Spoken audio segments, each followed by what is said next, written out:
How are my ears? Are they good? Want to learn how to make some spooky sound effects on your cello?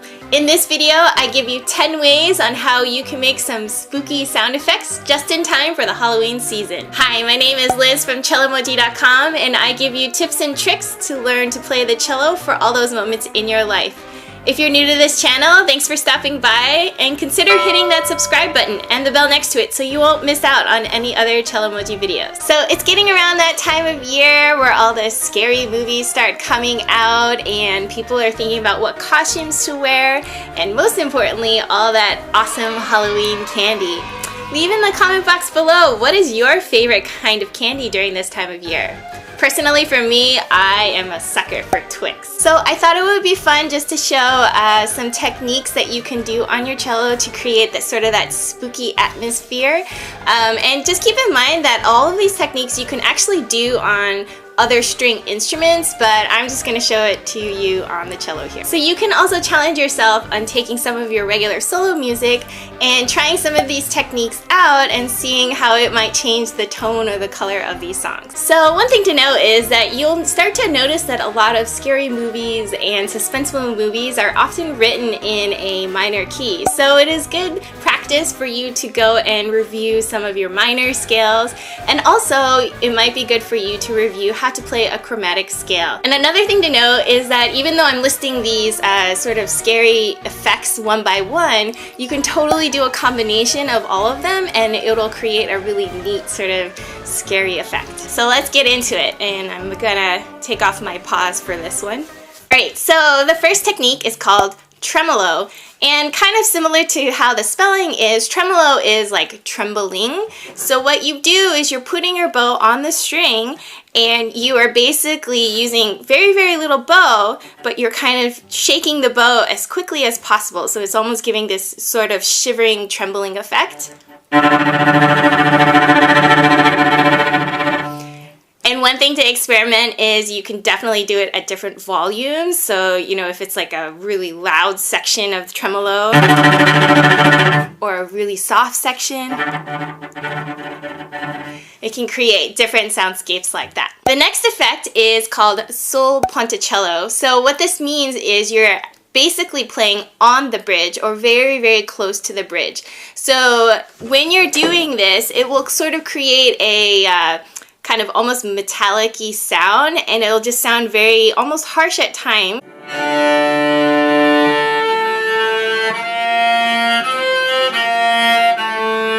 But what's really neat about it is it really gives this sort of creepy crawly effect too. And oftentimes when you start to see a lot of suspenseful things going on, you'll often see sul Ponticello happening. One common combination will be sul Ponticello and tremolo together, and it creates a really, really suspenseful sound. Alright, so the next one is what we call a Bartok pizz. So the symbol for this is actually very similar to what a thumb position sign would look like, except the line going on the circle is actually going in the opposite direction. So a Bartok pizz, what it is basically is a special style of plucking the string where the string actually is rebounding off of the fingerboard. So it actually gives like a really big snapping sound.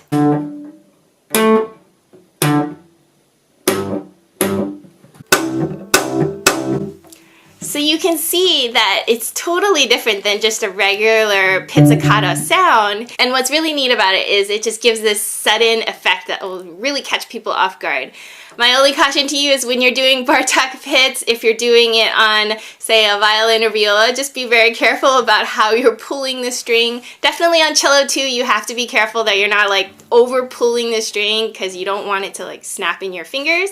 But you know, you definitely do need to pull enough that it is actually going to hit the fingerboard. So you're not plucking sideways like normal pizzicato. You actually have to grab the string and pull it upwards. So this next technique is, I guess you can call it the crunchy bow, or it might sound like a creaky door opening or a creaky rocking chair.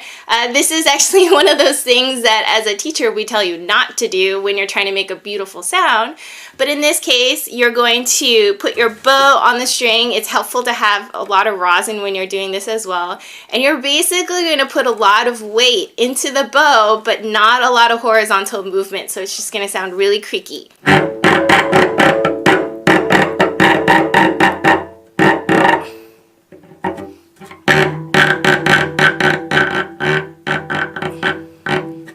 So you can see and hear that it's just very little bow and it just gets this crunchy, creaky sound, and that's also really commonly found in scary movies. So hey, you can create your own little scary door. So another technique is using harmonics, and in this case it kind of reminds me of ghosts sort of floating around. So what you do is you lightly touch the string and you're just floating around until harmonics start popping out of your instrument.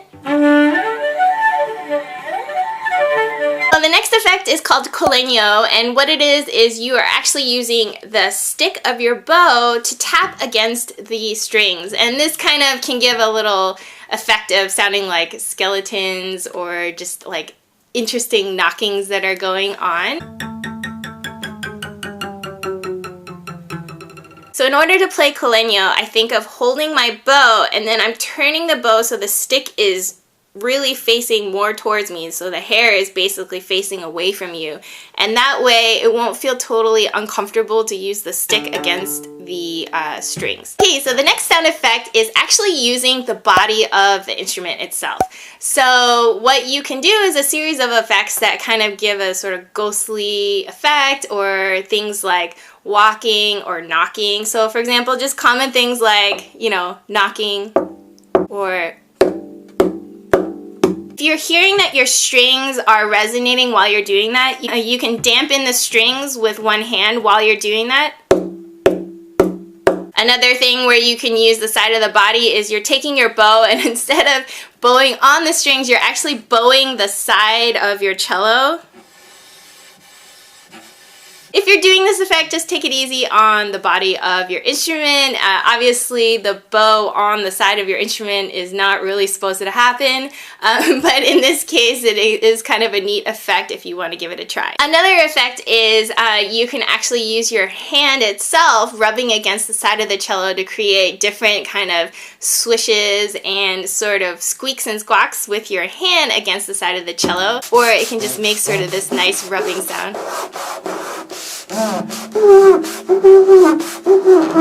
There you go, there's some squeaks. And you can be creative with some of the parts of your instrument to create different sound effects. Just be careful about your instrument because, again, it's probably not meant to be played that way, but you can definitely sort of start to get a little bit creative about creating different sound effects with your instrument. So the next effect is very similar to playing Ponticello, but instead of actually playing on the right side of the bridge, you're playing on the other side of the bridge. So again, it's not necessarily where you're supposed to play, but it definitely gives some really neat, high, squeaky sound effects that can definitely sound pretty spooky if you put it in the right context. So the next effect is definitely for anybody, even beginner. Basically, you're playing super, super high notes. It's just really, really high notes that you're doing repetitive.